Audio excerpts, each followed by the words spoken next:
ایک گھنے اور خوبصورت جنگل میں ایک ہوشیار بلی میشا اور بہادر بندر بنتی رہتے تھے۔ وہ دونوں بہت اچھے دوست تھے۔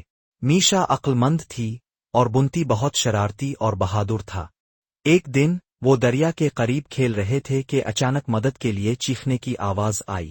جب وہ آواز کی طرف بڑھے تو انہوں نے دیکھا کہ ایک چھوٹا پرندہ کانٹوں میں پھنسا ہوا ہے۔ میشا نے اپنے تیز ناخنوں سے احتیاط سے کانٹے نکالے اور بنتی نے پتے اور پانی لا کر اس کی مدد کی۔ کچھ دیر بعد پرندہ آزاد ہو گیا۔ شکریہ میرے پیارے دوستو، میں تمہاری مہربانی کبھی نہیں بھولوں گا، پرندے نے کہا اور اڑ گیا۔ سبق: مہربانی ہمیشہ لوٹ کر آتی ہے۔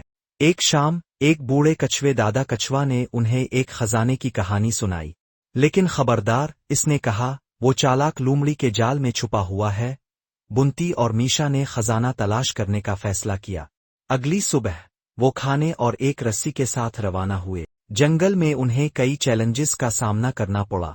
انہوں نے ایک کمزور پل عبور کیا، ایک خطرناک گڑھے سے بچے اور ایک پرانے درخت کے پاس پہیلی حل کی۔ آخرکار وہ ایک غار تک پہنچے، لیکن جیسے ہی وہ خزانے کے قریب پہنچے ایک چالاک لومڑی نمودار ہوئی۔ اگر تم یہ خزانہ چاہتے ہو تو میری پہیلی کا جواب دو، لومڑی نے کہا۔ پہیلی تھی، جتنا زیادہ لوگے اتنا ہی پیچھے چھوڑ دو گے۔ میں کیا ہوں؟ میشا نے سوچا اور جواب دیا، قدموں کے نشان۔ لومڑی حیران رہ گئی اور بولی، تم واقعی عقل مند ہو۔ پھر وہ غائب ہو گئی۔ سبق: لالچ ہمیشہ نقصان پہنچاتی ہے اور عقل کامیابی دلاتی ہے۔ واپسی پر انہیں بھیڑیوں کے غرانی کی آوازیں آئیں۔ بھیڑیے ان کا پیچھا کر رہے تھے۔ میشا نے جلدی سے سونے کی گھنٹی بجائی۔ اچانک وہی پرندہ جسے انہوں نے بچایا تھا اپنی پوری برادری کے ساتھ آیا۔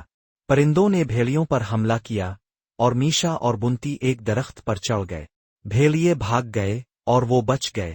سبق: نیکی کا بدلہ نیکی ہوتا ہے۔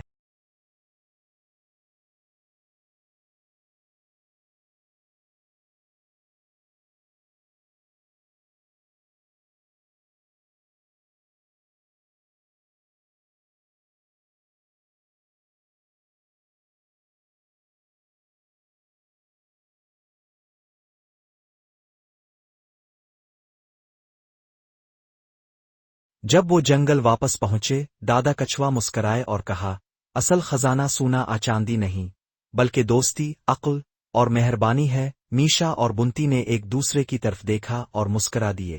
آج انہوں نے سب سے بڑی سچائی سیکھ لی تھی۔ سبق: اصل دولت عقل، دوستی اور نیکی میں ہے۔